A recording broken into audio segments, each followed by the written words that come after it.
ಸುಸ್ವಾಗತ ರಾಘವಿನ್ ಕಾರ್ಟೂನ್ ಕನ್ನಡ. ಒಂದಾನೊಂದು ಕಾಲದಲ್ಲಿ ಒಂದು ದಟ್ಟವಾದ ಅರಣ್ಯವಿತ್ತು. ಅಲ್ಲಿ ಹಚ್ಚ ಹಸಿರು ಮರಗಳು, ಕಲರವ ಮಾಡುವ ಹಕ್ಕಿಗಳು, ಜುಳುಜುಳು ಹರಿಯುವ ಹೊಳೆ, ಎಲ್ಲವೂ ಒಂದು ಸುಂದರ ಲೋಕವನ್ನೇ ಸೃಷ್ಟಿಮಾಡಿತ್ತು. ಈ ಅರಣ್ಯದ ರಾಜ ಗಂಡುಗಲಿ ಸಿಂಹ ಬಲದೇವ. ಅವನು ತನ್ನ ಶಕ್ತಿಯಿಂದ ಅರಣ್ಯಕ್ಕೆ ರಾಜನಾಗಿ ಮೆರೆದಿದ್ದ. ಎಲ್ಲಾ ಪ್ರಾಣಿಗಳು ಅವನನ್ನ ಗೌರವಿಸುತ್ತಿದ್ದವು. ಅದೇ ಅರಣ್ಯದಲ್ಲಿ ಚುರುಕಿನ ಕೋತಿ ಕಪಿಲ ಕೂಡ ಇತ್ತು. ಕಪಿಲನಿಗೆ ಸಿಕ್ಕಾಪಟ್ಟೆ ಬುದ್ಧಿ, ಯಾವಾಗಲೂ ಬೇರೆಯವರಿಗೆ ಸಹಾಯ ಮಾಡೋ ಗುಣ. ಒಂದು ದಿನ ಬೇಸಿಗೆಯ ಬಿರುಬಿಸಿಲು. ಪ್ರಾಣಿಗಳೆಲ್ಲ ಬಾಯಾರಿಕೆಯಿಂದ ಬಳಲುತ್ತಿದ್ದವು. ಅವೆಲ್ಲವೂ ನದಿಯತ್ತ ಓಡಿದವು.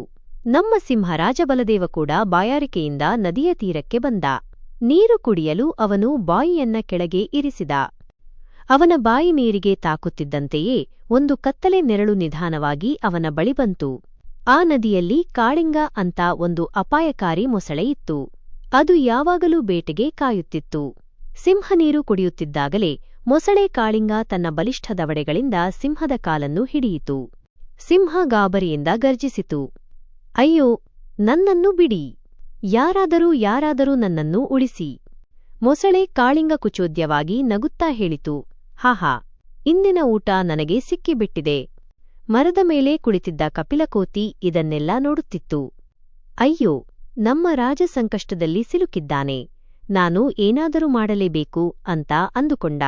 ಅವನು ತಕ್ಷಣ ಒಂದು ದೊಡ್ಡ ಕೊಂಬೆಯನ್ನು ಮುರಿದು ಜಿಗಿದು ಮೊಸಳೆಯ ತಲೆಯ ಮೇಲೆ ಬಲವಾಗಿ ಹೊಡೆದ.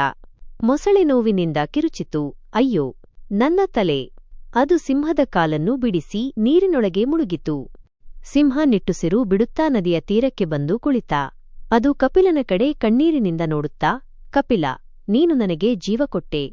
ನಾನು ಬಲಶಾಲಿ, ಆದರೆ ಇಂದು ನಿನ್ನ ಬುದ್ಧಿಯಿಲ್ಲದೆ ನಾನು ಉಳಿಯುತ್ತಿರಲಿಲ್ಲ ಎಂದು ಹೇಳಿತು. ಕಪಿಲ ವಿನಮ್ರವಾಗಿ ಉತ್ತರಿಸಿತು, ರಾಜನೇ, ಶಕ್ತಿ ಒಂದೆಡೆ, ಬುದ್ಧಿ ಇನ್ನೊಂದೆಡೆ. ಎರಡೂ ಸೇರಿದಾಗ ಮಾತ್ರ ನಿಜವಾದ ಜಯ.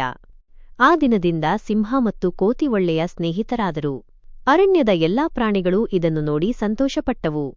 ಹಕ್ಕಿಗಳು ಹಾಡಿದವು, ಜಿಂಕೆಗಳು ಕುಣಿದವು, ಮೊಲಗಳು ಆಟವಾಡಿದವು.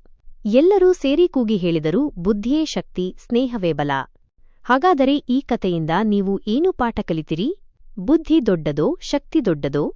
ನಿಮ್ಮ ಉತ್ತರವನ್ನು ನಮಗೆ ತಿಳಿಸಿ. ಮಕ್ಕಳೇ, ನಮ್ಮ ಚಾನಲ್ಗೆ ಸಬ್ಸ್ಕ್ರೈಬ್ ಮಾಡ್ಕೊಳ್ಳಿ. ಬೆಲ್ ಐಕಾನ್ ಒತ್ತಿ ಹೊಸ ಹೊಸ ಕಥೆಗಳು ನೋಡೋಕೆ ಮರಿಬೇಡಿ.